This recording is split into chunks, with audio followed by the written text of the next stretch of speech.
আসসালামু আলাইকুম প্রিয় শিক্ষার্থীরা। এইচএসসি 24 ব্যাচ তোমরা, তাই না?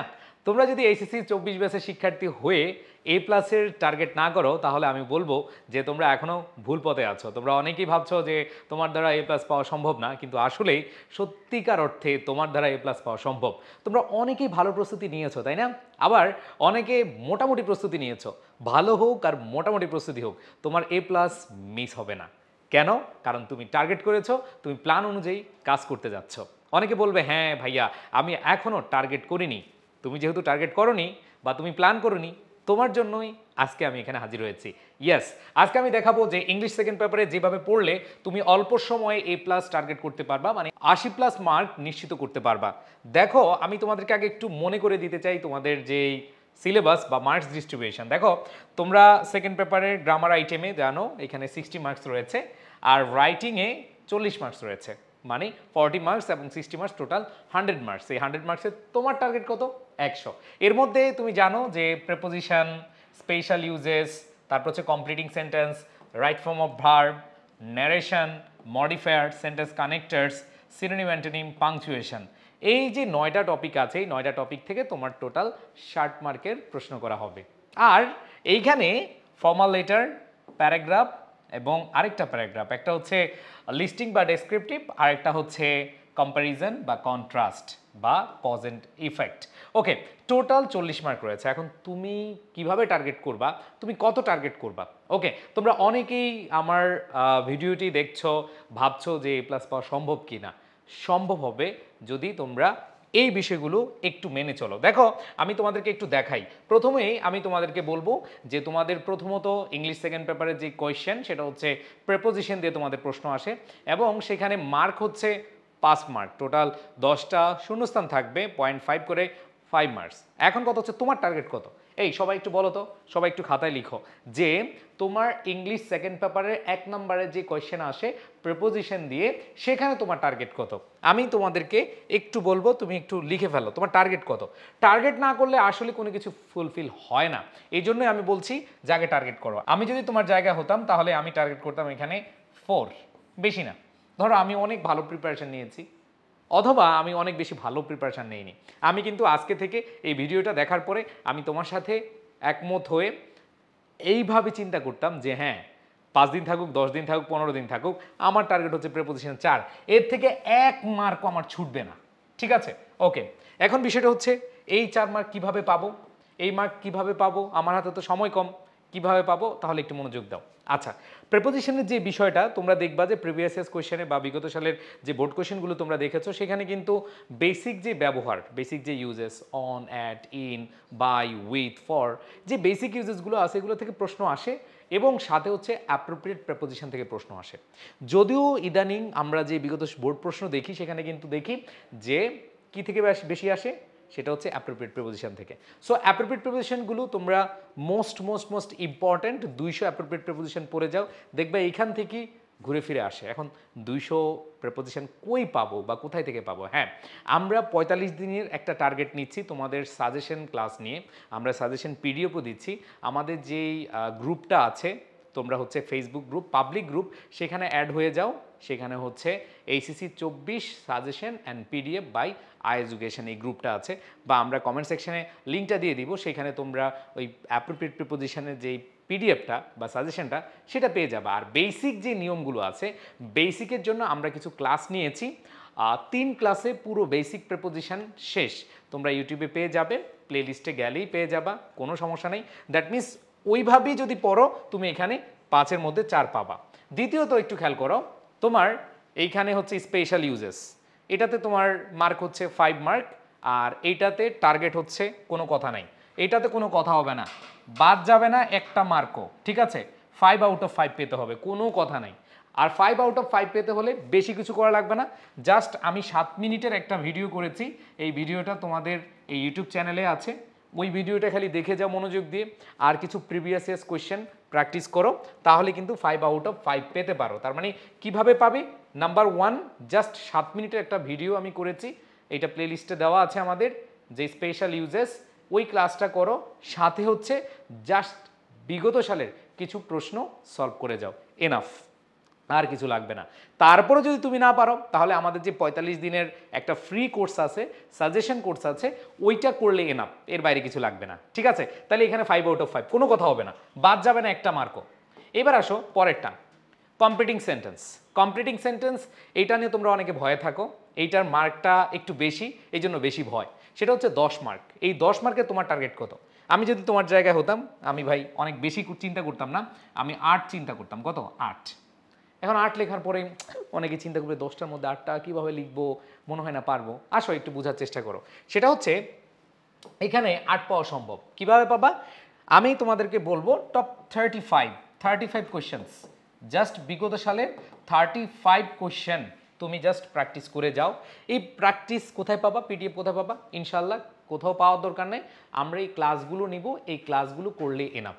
এই ক্লাসগুলো কোথায় পাবা? আমাদের যে ACC 24 যে গ্রুপটা আছে সাজেশন, অথবা আমি লিঙ্কটা দিয়ে দিচ্ছি তোমাদের কমেন্ট সেকশনে, সেখান থেকে পড়লে হবে।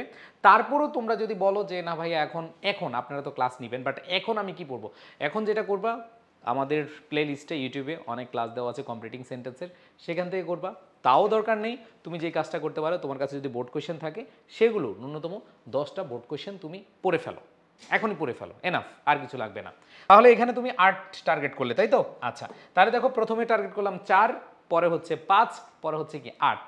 আচ্ছা, এখন কত হচ্ছে right form of verb. Yes, আমি মনে করি যে তোমাদের এইচএসসিতে যেই টপিকগুলো দেওয়া আছে তার মধ্যে সবচেয়ে সহজ এবং সবচেয়ে বেশি গুরুত্বপূর্ণ, শুধু পরীক্ষার জন্য না, তোমার লাইফের জন্য।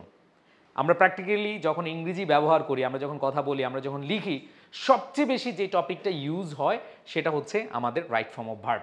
এই রাইট ফর্ম অফ ভার্বের মার্ক হচ্ছে 7। এই 7-এর মধ্যে আমি তোমাদেরকে বলবো, এই 7-এর মধ্যে 7 পাওয়া সম্ভব, একবারে 7 পাওয়া সম্ভব। এইখানে কেন 7 পাওয়া সম্ভব, এটা এই কারণে বলছি, আমি কনফিডেন্স দিয়ে বলছি যে 7 পাওয়া সম্ভব এই কারণে, তুমি যদি বেশি না, অনেকে এই রাইট ফর্ম অফ ভার্বের অনেক রুল পড়ো, ভাই নিয়ম পড়ার দরকার নাই, জাস্ট তুমি হচ্ছে একটা স্লাইড পড়বে, একটা কি পড়বে, একটা স্লাইড পড়ে তোমার মাথায় ওইটা ঢুকাবা, এরপরে তুমি অনেক কোয়েশ্চেন শুধু প্র্যাকটিস করবা, এখানে 7-এ 7 পাওয়া সম্ভব।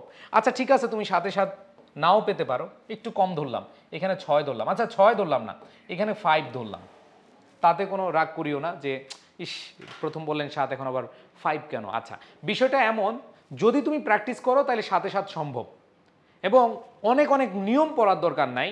তোমাদেরকে বলবো একটা স্লাইড, আমি একটা ক্লাস নিয়েছি, একটা ছোট্ট ভিডিও আছে রাইট ফর্ম অফ ভার্বের, সেখানে হচ্ছে জাস্ট একটা স্লাইডে আমি দেখিয়ে দিয়েছি যে রাইট ফর্ম অফ ভার্বের অনেক রুল না পড়ে, জাস্ট একটা স্লাইডে যদি তোমার মাথায় থাকে, ওই স্লাইড দিয়ে তুমি শত প্রশ্ন সঠিকভাবে এবং 7-এ 7 পাওয়ার মতো সেই ক্যাপাবিলিটি নিয়ে তুমি অ্যান্সার করতে পারবা।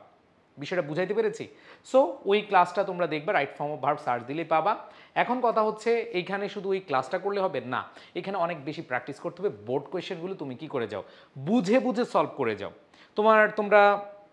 তোমরা কিন্তু ফার্স্ট ইয়ার বা সেকেন্ড ইয়ার থেকেই তোমরা যেটা করো সেটা হচ্ছে বোর্ড কোয়েশ্চেন সলভ করতেছো, অনেকে মুখস্থ করে ফেলতেছে। ভাই মুখস্থ করলে কোনো কাজ হবে না। রাইট ফর্ম অফ ভার্বে তুমি যদি 7-এ 7 পেতে চাও অথবা 7-এ 5 পেতে চাও, তাহলে তোমাকে অবশ্যই প্র্যাকটিস করতে হবে। আর অনেক নিয়ম মুখস্থ করে প্র্যাকটিস করলে তোমার মাথায় সব কিছু আসলে কাজ করবে না। সো এটা একটু কি করতে হবে, হ্যাঁ স্কিপ করতে হবে। সো আশা করি এইখানে আমরা 5 ধরলাম, বেশি না। তাহলে দেখো প্রথম 4, পরে 5, পরে কি 5, পরে 8, 4, 5, 8, এরপরে কত 5ই ধরলাম। ওকে, এবার আসি পরেরটা। এখানে হচ্ছে ন্যারেশন। ইয়েস, ন্যারেশনে তোমাদের যেভাবে আসে সেটা হচ্ছে প্যাসেজ ন্যারেশন আসে। প্যাসেজ ন্যারেশনে এইখানে আমি যদি তোমাদেরকে বলি যে 1 মাস যদি ন্যারেশন একটু ভালো করে টার্গেট নাও, তুমি 7-এ 7 পাওয়া সম্ভব। ঠিক আছে, তুমি 7-এ 7 পেলা না, তোমার টার্গেট হচ্ছে এখন 5। ধরো সময় নাই তো এই জন্য একটু আমি কমায় ধরছি, তোমরা আবার রাগ করিও না। এখানে তুমি 5 টার্গেট করলা কিভাবে? এখানে হচ্ছে তুমি বেসিক যে ন্যারেশনের রুলগুলো আছে ওগুলো অল্প কিছু জাস্ট দেখো, 3টা পরিবর্তন করতে হয়, পার্সন পরিবর্তন করতে হয়, টেন্স পরিবর্তন করতে হয়, কিছু শব্দের পরিবর্তন করতে হয়, তাই না? এরপরে অ্যাসার্টিভে কীভাবে পরিবর্তন করতে হয়, ইম্পারেটিভ কীভাবে পরিবর্তন করতে হয়, অপারেটিভে কীভাবে পরিবর্তন করতে হয়, এক্সক্লেমেটরি কীভাবে পরিবর্তন করতে হয়, এই জিনিসগুলো আমরা সেই ছোটোবেলা থেকে স্কুল জীবন থেকে পড়ে আসছি। বাট প্যাসেজ ন্যারেশনটায় আমরা আসলে কনফিউজড হয়ে যাই। এই প্যাসেজ ন্যারেশন কিছু না, তুমি কোনো নিয়ম পড়বা না, যা পড়ে আসছো পড়ছো। এখন শুধু এই প্যাসেজ ন্যারেশন থেকে তুমি কি করবা, প্র্যাকটিস করবা, এনাফ, প্র্যাকটিসটা করলে এনাফ, এর বাইরে কিছু পড়ার দরকার নাই। সো এখানে আমি তোমাদের বলবো যে আগে নিয়মগুলো পড়ে দেন হচ্ছে প্র্যাকটিস করো। এরপরে আসো, এখানে আমরা 5 দিলাম মডিফায়ার, মডিফায়ারে 5। এই মডিফায়ারের 5 যেই, এই মডিফায়ারের 5-এর যেই বিষয়টা আমি তোমাদেরকে বলবো, মডিফায়ার 5 থেকে 5 টার্গেট নেই বেটার। কারণ হচ্ছে এখানে তোমরা প্রি মডিফায়ার এবং পোস্ট মডিফায়ার বেশি না, দেখো তুমি ঘুরে ফিরে দেখবা মাত্র 7-8টা ব্যবহারই বারবার আসছে। পসেসিভের ব্যবহার আসছে, তারপর হচ্ছে নাউন অ্যাডজেক্টিভ আসছে, মানে দুইটা নাউন যখন একসাথে বসে একটা নাউনের কাজ করে আরেকটা হচ্ছে অ্যাডজেক্টিভের কাজ করে, এই কয়েকটা বিষয়। তারপরে অ্যাডজেক্টিভ অনেকবার আসছে প্রি মডিফাইড নাউন হিসেবে, অনেকবার আসছে। কয়েকটা ব্যবহার, 7 থেকে 8টা ব্যবহার তুমি ভালোভাবে বুঝে যাও, এনাফ এনাফ। ওকে, আচ্ছা। সো এখানে আমরা এইভাবে মডিফায়ারের জায়গা থেকে আমি 5 ধরবো না, আমি 4 ধরছি। তোমরা একটু লিখে রাখো, তাহলে তোমাদের জন্য সুবিধা হবে, আমার জন্য সুবিধা হবে। এখানে আমি ধরলাম 4, এখানে ধরলাম কত 4। তার মানে এখানে আমরা যদি হিসাব করি টোটাল 6-এর আমরা 6টা দাগ পর্যন্ত ক্লিয়ার। এবার আসো কানেক্টার্স। ভাই এটা যত কিছু বলো, অর্থ না পড়লে, অর্থ পারলে তুমি 7-এ 7 পাবা, অর্থ না পারলে 7-এ 2ও পাইতে পারো। এখন বিষয় হচ্ছে তোমার টার্গেট যেহেতু A+, তুমি যেহেতু এই আমার এই ক্লাসটাতে আসছো, কি নিয়ে আসছো? অবশ্যই টার্গেট নিয়ে আসছো কি A+-এর টার্গেট। সো আমি তোমাদেরকে বলবো কানেক্টার্স এই ক্ষেত্রে বিগত সালের প্রশ্নগুলো কিন্তু কমন হয়। আর কানেক্টার্সের সুবিধা আরেকটা আছে, দেখো 2টা সুবিধা। একটা হচ্ছে নাম্বার 1, বিগত বছরের প্রশ্ন কিন্তু অনেক সময় একবার হুবহু কমন চলে আসে। আর আরেকটা সুবিধা হচ্ছে কানেক্টার্সে একাধিক অ্যান্সার হয় তো, সো তুমি যদি কাছাকাছি অ্যান্সারও দিতে পারো সেই ক্ষেত্রে তুমি কিন্তু নাম্বার পাবে। আর মজার ব্যাপার, বেশি ব্যবহার শেখা লাগবে না। কানেক্টারের ক্লাসগুলো তোমরা যদি আমার এখান থেকেও ক্লাস করো, এনাফ ইনশাল্লাহ। সো আমি তোমাদেরকে বলবো এইখান থেকে 7-এর মধ্যে ধরো তুমি কানেক্টার ভয় পাও বা তুমি অর্থ জানো না, তারপরে 5 টার্গেট নাও, এবং 5 কীভাবে টার্গেট নিবা সেই টার্গেটের জন্য তুমি বেশি না 15টা বিগত সালের প্রশ্ন বা বোর্ড প্রশ্ন তুমি কি করো, বুঝে বুঝে কেন এইটা হলো, কেন ওইটা হলো, ওই বুঝে বুঝে যদি তুমি সলভ করতে পারো তাহলে তুমি 7-এ 7 পেতে পারো। বাট আমি বলবো যে যেহেতু সময় নেই, এখানে আমরা 7 টার্গেট নিলাম না, এখানে 7-এ 7 না নিয়ে আমরা টার্গেট নিলাম 6 বা 5, 6 বা 5 ধরলাম। ওকে, এরপরে দেখো use of synonym antonym. Okay, synonym antonym দেখলে স্বাভাবিকভাবে তোমাদের ভয় হয়, কারণ তোমাদের অর্থ মনে থাকে না, তোমরা শব্দ মুখস্থ করতে পারো না। আচ্ছা, এখন সবাই চাও কি এমন একটা সাজেশন দেন, এমন একটা সোর্স দেন যেটা থেকে পড়লে মোটামুটি কী হয়ে যাবে, আমার কমন পড়ে যাবে। আচ্ছা, সো সিনেমা টিনেমের আমি কিন্তু একটা ক্লাস দিয়েছি এবং সেখানে PDF দিয়েছি। আমার বিশ্বাস সেখানে তুমি 7-এর মধ্যে 6 পেতে পারো ইনশাল্লাহ, 6 অথবা 5, কারণ ওই সাজেশনে আমি চেষ্টা করেছি যেগুলো খুবই খুবই ইম্পর্টেন্ট সেগুলো দেওয়ার জন্য। এবং সাজেশন পড়লে হবে না, এখানে একটা ক্লাস আছে, ওই ক্লাসটাও তুমি কি করবা, একটু ভালোভাবে শেষ করবা, তাহলে আশা করি এখানে ক্লিয়ার হয়ে যেতে পারবা। তাহলে এখানে আমরা মোটামুটি ধরলাম 5। অ্যান্ড দেন লাস্ট যেটা সেটা হচ্ছে পাংচুয়েশন। পাংচুয়েশনের বিষয়টা বলি, এই পাংচুয়েশনের বিষয়টা হচ্ছে সবচেয়ে সহজ, এবং যেহেতু আমরা দেখেছি স্পেশাল ইউজেসে 5-এ 5 পাওয়া যায়, এইটা তো 7-এ 7 পাওয়া যায়। এবং এইটাতে কি করতে হবে, অল্প কয়েকটা ব্যবহার বারবার আসে, অল্প কয়েকটা ব্যবহারই বারবার আসে, এর বাইরে কিন্তু আসে না। আর তোমরা যদি ন্যারেশন পড়ো বুঝে বুঝে, মানে প্যাসেজ ন্যারেশন পড়ো, তাহলে পাংচুয়েশন একবারে ইজি। সো যাই হোক, এই পাংচুয়েশনের আমি একটা ক্লাসও নেওয়া আছে, যে এক ক্লাসে পাংচুয়েশন শেষ, তোমরা দেখবা যে আছে আমার ইউটিউবে। তারপর আমি নতুন ক্লাস দিব ইনশাল্লাহ, ওইটা করলে এনাফ। আর পাংচুয়েশনে এখানে 1 মার্কও বাদ দিবা না, 7-এ 7, কোনো কথা হবে না, 7-এ 7। ওকে, তাহলে দেখো আমরা এতক্ষণ পর্যন্ত যে টার্গেট নিয়েছি আমাদের কত হয়। প্রথমেই আমরা বলেছি প্রেপোজিশন, প্রেপোজিশন হচ্ছে 4। এরপরে আমরা বলেছিলাম স্পেশাল ইউজেস, এটা হচ্ছে 5। তারপর হচ্ছে আর্ট হচ্ছে আমাদের কমপ্লিটিং সেন্টেন্সে। আর আমাদের রাইট ফর্ম ভার্বে আমরা ধরেছি 5, একটু কম করে ধরেছি। অ্যান্ড দেন ন্যারেশন, আমরা ন্যারেশনে বলছিলাম 5-6, তারপরেও আমি একটু কম করেই ধরছি, এখানে 5 টার্গেট। আর এরপরে আমরা দেখব হচ্ছে মডিফায়ারে আমরা 4 ধরলাম। অ্যান্ড দেন কানেক্টার্স রয়েছে, কানেক্টার্সে একবার কম করে 5 ধরি, সিনোনিম হচ্ছে 6 ধরি, এবং পাংচুয়েশনে 7 ধরি। তাহলে কত আসে একটু দেখি, 4 5 9, 9 17, 22, 27, 31, তারপর হচ্ছে 36, 42, 49। সো এইখানে আমরা দেখতে পাচ্ছি 49 মার্ক আমাদের আসে। এখন আমাদের লাগে কত, আরও 31। ইয়েস, এই রাইটিং পার্টে আমাদের কত পেতে হবে, 31 পেতে হবে। সো রাইটিং পার্টে আমাদের কিভাবে 40-এর মধ্যে আমরা 31 পেতে পারি সেটা একটু দেখব। প্রথমত একটা ফর্মাল লেটার রাইটিং রয়েছে, এবং ফর্মাল লেটার রাইটিং কিন্তু আমরা সেই স্কুল জীবন এবং কলেজ জীবন পার করে এসেছি, স্কুল জীবনে পড়েছি, কলেজ জীবনে পড়েছি, এবং ঘুরে ফিরে ওইগুলোই বারবার কিন্তু ওইগুলোই আসছে। এবং আমি এখানে বলবো যে ফর্মাল লেটার রাইটিংয়ে 8 থেকে 9, মানে 9 অথবা 8, এর বাইরে কিন্তু পাওয়া যাবে না, কারণ হচ্ছে তুমি এই জিনিসগুলো আগে থেকে পড়ে আসছো। এবং সেক্ষেত্রে অল্প কিছু, ধরো হচ্ছে কলেজ কর্তৃপক্ষের কাছে, অথবা হচ্ছে যে যারা হচ্ছে ইউনো আছে, অথবা কোনো একজন কর্তৃপক্ষের কাছে ফান্ড রিলিফ হোক, যেটাই হোক, যে কোনো ধরনের অ্যাপ্লিকেশন কিন্তু সহজে অ্যান্সার করা সম্ভব। সো এই ফর্মাল লেটার রাইটিংটা আমরা কি করতে পারি, খুব সহজেই এখানে 8 থেকে 9 টার্গেট করতে পারি, এর 1 মার্কও কমানো যাবে না, ঠিক আছে। এরপরে যদি আমি বলি তোমাদেরকে, এটা অলরেডি আমি সাজেশন দিয়েছি। এরপরে যদি আমি বলি writing paragraph by listing descriptive, এখানে 15 মার্ক রয়েছে। এই 15 মার্কের মধ্যে তোমার টার্গেট কত থাকবে? এইখানে 15 মার্কের মধ্যে আমি তোমাদেরকে বলবো 12 এর নিচে যাওয়াই যাবে না। এখন 12 কিভাবে পাবো? 12 পাওয়ার জন্য কোন কোন প্যারাগ্রাফগুলো পড়বো? দেখো, যদি তোমার কমন পড়ে তুমি 13-14 পেয়ে যেতে পারো, বাট কমন না পড়লে একটু কঠিন, 10-11 পাওয়াটা একটু টাফ হয়ে যায়, কারণ বানিয়ে যতটুকু লিখো, বাট তোমার যদি ইনফরমেশন মাথায় না থাকে তাহলে খুব খুব কঠিন হয়ে যাবে। সো এই জন্য যেগুলো মোস্ট ইম্পর্টেন্ট আমি সাজেশন দিয়েছি, ফার্স্ট পেপারটা পেয়েছো, সেকেন্ড পেপারটা আমি 2 একে দিয়ে দিব। সো ওইখানে ইনশাল্লাহ তোমরা এখান থেকে ক্লিয়ার হয়ে যেতে পারবা। অ্যান্ড দেন পরবর্তীতে আমি তোমাদেরকে বলবো পরেরটায়, এইখানে আরেকটা প্যারাগ্রাফ আসে তোমাদের, writing paragraph cause and effect. এইটা অনেক সহজ, কি কারণে ঘটছে বা এর প্রভাব কি আর বা প্রতিকার কি, এই জিনিসগুলো আমি একটা টেকনিক ভিডিও আছে এখানে, আমি হচ্ছে যে খুব সহজে কিভাবে এই প্যারাগ্রাফগুলো লেখা যায়, একটা ফরম্যাটে কিভাবে অনেকগুলো প্যারাগ্রাফ লেখা যায় সেটা শিখেছি, এবং খুব অল্প 8 থেকে 10টা প্যারাগ্রাফ যদি তুমি পড়ে যাও এখান থেকে একটা কমন পাবা, তুমি যেই কোনো বোর্ডের হোক। সো সাজেশন ইনশাল্লাহ তোমরা এটা ফলো করবা আর টেকনিকটা ফলো করবা। এখানে আমি ধরি তোমার টার্গেট 12, তাহলে দেখো কত আসে, এখানে আসে 12, 12, 24 আর হচ্ছে 8, 32। আমার সময় আমি ইংলিশ সেকেন্ড পেপারে একটু বেশি মার্ক তুলেছিলাম। সো একবার ন্যূনতম এই টার্গেটটা করো, মিনিমাম এই টার্গেটটা করে পড়াশোনা করো, আশা করি তোমরা ভালো করতে পারবা। সো এইটা নিজের একটা প্ল্যান, তোমরা হচ্ছে এই প্ল্যানটা অনুযায়ী কাজ করবে। সবাই ভালো থাকবে, সুস্থ থাকবে, আর একটু একটু জাস্ট মনোযোগ দিবে। হ্যাঁ, তোমরা এইচএসসির পরে কি করবা? বিদেশ চলে যাবা? হ্যাঁ, আচ্ছা, যেখানেই যাও না কেন তোমাদের সবার স্বপ্ন হচ্ছে ঢাকা ইউনিভার্সিটি।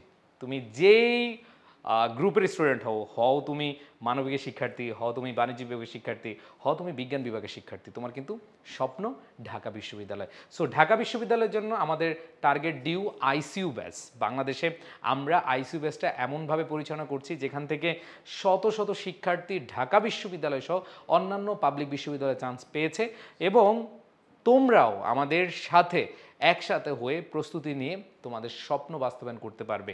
এই জন্য আমরা দিনরাত পরিশ্রম করে যাচ্ছি। তোমরা যারা ঢাকা বিশ্ববিদ্যালয়ের প্রস্তুতি নিতে চাচ্ছ, যেই কোনো ইউনিটের হও না কেন, তোমরা আমাদের এই কোর্সটা আইসিইউ ব্যাচে ভর্তি হয়ে যেতে পারো। কোর্স ফি যেটা আছে তার 50% এখন, কারণ হচ্ছে তোমরা প্রি অ্যাডমিশন নিচ্ছ, অ্যাডভান্স কোর্স করছো। সো তোমরা যারা হচ্ছে কোর্সে ভর্তি হবে, কিছুই করতে হবে না, জাস্ট হচ্ছে আমাদের যে নম্বর দেওয়া আছে 01810103012, এই নম্বরে কল দিবে। তোমাদের স্বপ্ন যে সারথি হয়ে আমরা থাকবো ইনশাল্লাহ। দেখা হবে বিজয়ে, আর তোমাদের এসএসসির প্রস্তুতি হবে পুরোদমে।